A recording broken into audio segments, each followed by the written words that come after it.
Sabe, no mundo do direito, o tempo não é só um detalhe. Ele pode ser, assim, totalmente decisivo, né? Com certeza. Um prazo perdido, um ato feito fora da hora certa, isso pode virar um processo de cabeça para baixo. Já parou para pensar se um oficial de justiça pode, tipo, bater na sua porta num domingo para entregar uma citação? É uma dúvida comum essa. Ou então, qual é o limite exato no relógio mesmo para enviar aquela petição eletrônica antes que, pronto, já era? Exato, o famoso até o último minuto. Hoje a gente vai mergulhar fundo nas regras sobre quando os atos do processo podem acontecer. Vamos usar como base o nosso Código de Processo Civil. Isso, mais especificamente os artigos 212, 213 e 216. São eles que dão o mapa do tempo processual. Perfeito. E olha, antes da gente entrar nesses detalhes todos, aquele lembrete rápido para quem está acompanhando a gente. Se esse tipo de análise te ajuda, se é útil para você, considera se inscrever no canal e compartilhar o conteúdo. Isso ajuda bastante a levar essa discussão para mais gente. Bom, então voltando ao tempo. Por que ele é tão fundamental assim no processo? Olha, a disciplina do tempo é um pilar para a organização da justiça e para a segurança jurídica. Definir quando os atos podem ou devem ser feitos não é só formalidade, sabe? Entendi, traz uma ordem para as coisas, né? Exatamente. Garante previsibilidade para todo mundo, para as partes, para os advogados, para os servidores, para os juízes. Assegura que o processo ande de forma organizada, respeitando o direito de defesa, o contraditório. Imagina a bagunça sem essas regras. Seria o caos, um verdadeiro caos processual. Certo.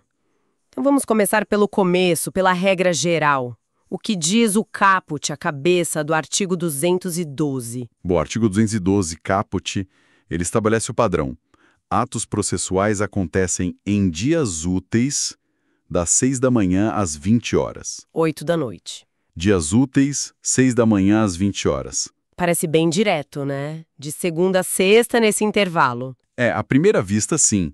E a razão histórica disso está ligada ao funcionamento físico dos fóruns. Ah, faz sentido. Quando as portas estavam abertas, digamos assim. Isso. Esse horário buscava cobrir o período de maior movimento. Quando o pessoal estava lá, a estrutura funcionando, era para padronizar e dar previsibilidade. Olha, nesse horário, a justiça está funcionando para esses atos. Isso antes de processo eletrônico dominar tudo, imagino. Exatamente. Era a lógica do papel, do balcão. O processo eletrônico, como a gente vai ver, mudou bastante essa dinâmica do tempo. Legal essa perspectiva histórica. Mas, como quase tudo no direito, tem exceção, né? Os parágrafos do 212 trazem algumas. O que diz o parágrafo 1º? O parágrafo primeiro trata de uma situação específica. O ato começou antes das 20 horas, mas precisa continuar depois. Tipo, não deu para terminar a tempo. Isso. Mas não é qualquer coisinha. A lei exige uma condição.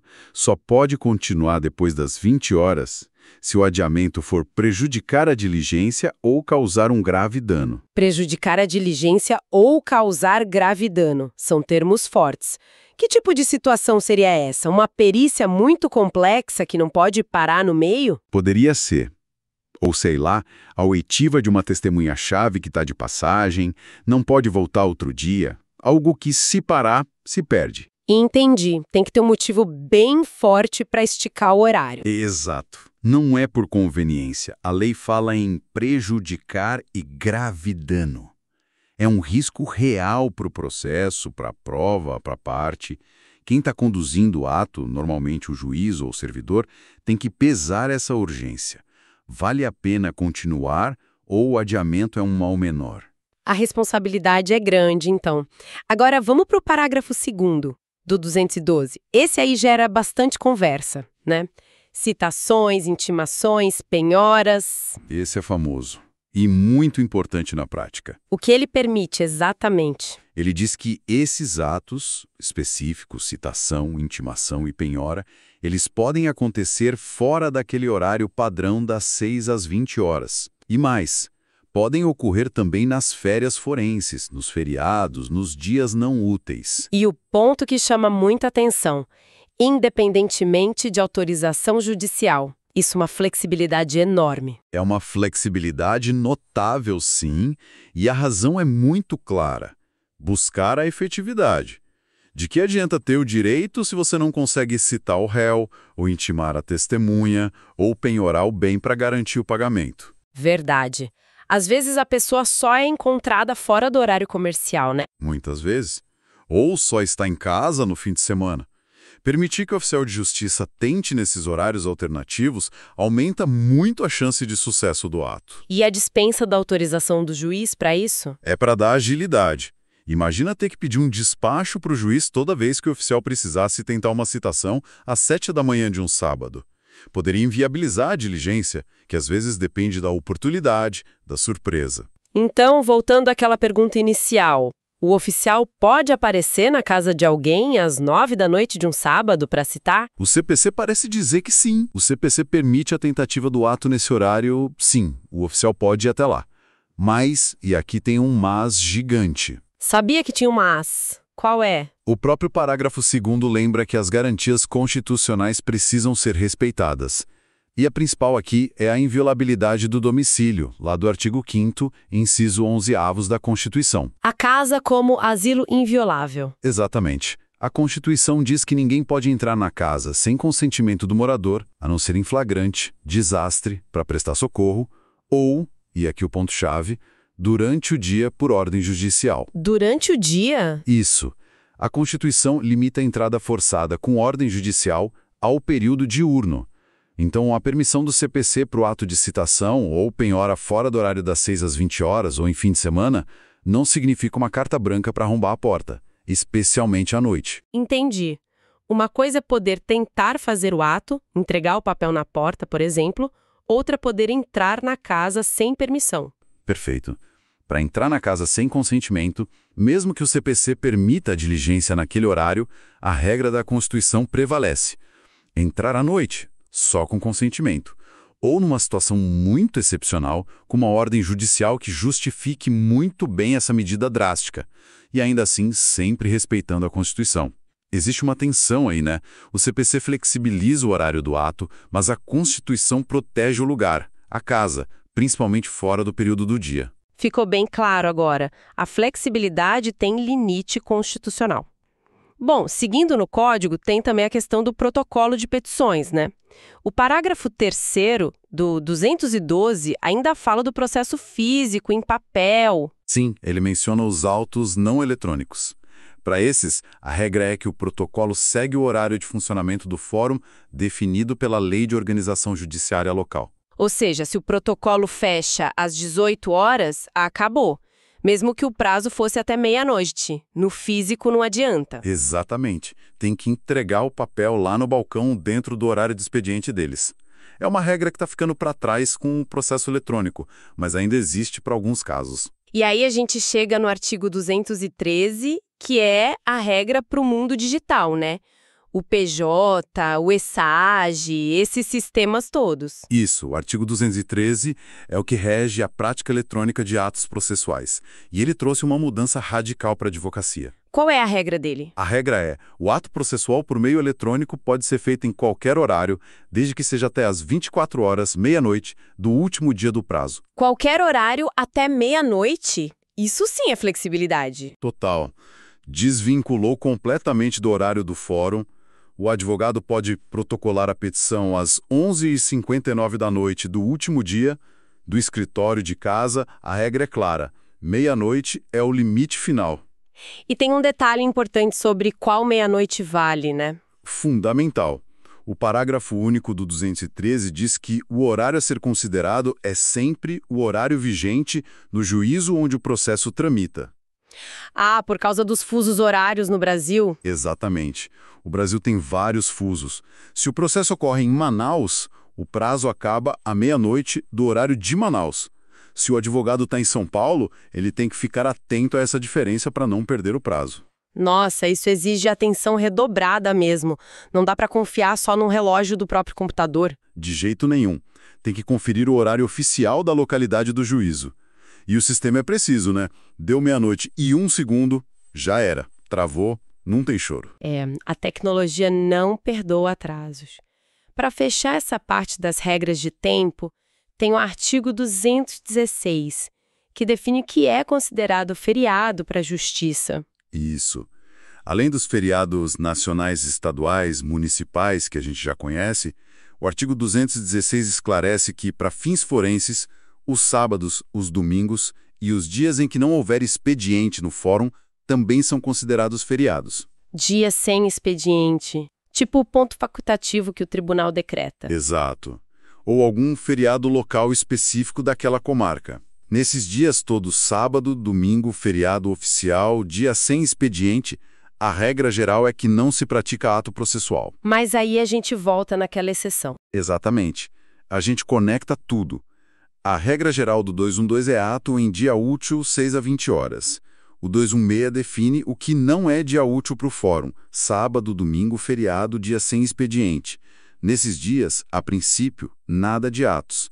Porém, lembramos da exceção do segundo 212, citação, intimação e penhora. Esses atos podem ocorrer nesses dias que são feriados forenses. Entendi.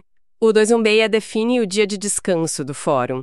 E o 212 diz quais atos urgentes podem furar esse descanso. É isso. Perfeita analogia, é isso mesmo. É importante também não confundir dia útil comum, segunda a sexta sem feriado nacional, com dia com expediente forense. Às vezes é uma terça-feira, dia útil normal, mas o tribunal local decretou ponto facultativo por algum motivo. Nesse dia, não tem expediente, então ele vira um feriado forense para fins de prazo e prática de atos, com a exceção daquelas diligências do segundo 212. Acho que cobrimos bastante coisa. Vamos tentar resumir os pontos principais para quem está ouvindo. Ótima ideia. Então, temos a regra geral. Atos em dias úteis, das 6 às 20 horas, artigo 212, caput. Certo. Certo. Exceções importantes. 1. Atos que começaram antes das 20 horas podem continuar depois, se parar, causar prejuízo real, parágrafo 1º. Isso. Prejuízo ou grave dano. 2. A grande exceção. Citação, intimação e penhora podem rolar a qualquer dia, qualquer hora, inclusive fins de semana e feriados, e sem precisar de autorização do juiz. Parágrafo 2º. Mas sempre lembrando do limite da Constituição sobre a inviolabilidade da casa. Fundamental esse ponto. Aí, para o processo eletrônico, a regra de ouro é o artigo 213. Pode praticar o ato até meia-noite do último dia do prazo, mas atenção ao fuso horário do juízo. Exato. Meia-noite no relógio do fórum onde corre o processo. E, por fim, o artigo 216 define que sábado, domingo e dia sem expediente no fórum contam como feriado forense dias em que, em regra, não se praticam atos, salvo aquelas exceções do parágrafo 2º do 212. Perfeito. Acho que essa é a espinha dorsal da coisa. E na prática, conhecer tudo isso é crucial, né? Vital. Para a advocacia é questão de sobrevivência. Um prazo contado errado, um ato feito fora da janela, pode ser fatal para o direito do cliente. E para as partes também, para saberem o que esperar. Sim, e a diferença entre o prazo físico lá do protocolo do fórum, artigo 212, parágrafo 3º, e o prazo eletrônico até meia-noite, artigo 213, é talvez a que mais impacta o dia a dia hoje. O que a gente vê nesses artigos é a lei tentando equilibrar a ordem, a previsibilidade, com a necessidade de não impedir que atos urgentes e essenciais aconteçam. É uma balança delicada. Uma balança que deve continuar se ajustando, imagino. Isso me faz pensar e deixa a reflexão para quem nos ouve, com a tecnologia avançando sem parar, com a pressão por uma justiça mais rápida, será que essas regras de tempo vão mudar mais ainda no futuro? Veremos mais flexibilidade ou mais controle? São perguntas muito pertinentes. Ou mesmo hoje, como será que os juízes interpretam na prática o que é um grave dano para deixar um ato continuar depois das 20 horas? São coisas que vão além do texto da lei, né? Abrem para discussão. Sem dúvida. E mostra como regras que parecem só técnicas, sobre horas e dias, na verdade tocam em princípios muito maiores. Acesso à justiça, eficiência, duração razoável do processo, o próprio devido processo legal. O jeito como a gente organiza o tempo no processo diz muito sobre o que a gente valoriza na busca pela justiça. Com certeza, numa reflexão importante. Bom, Queremos agradecer demais a quem nos acompanhou nessa análise dos artigos 212, 213 e 216 do CPC. Foi um prazer discutir esses pontos. E se esse conteúdo foi útil, se agregou para você, não esqueça de deixar o seu like. Isso ajuda muito a gente a continuar trazendo essas discussões. Muito obrigada e até a próxima. Até a próxima.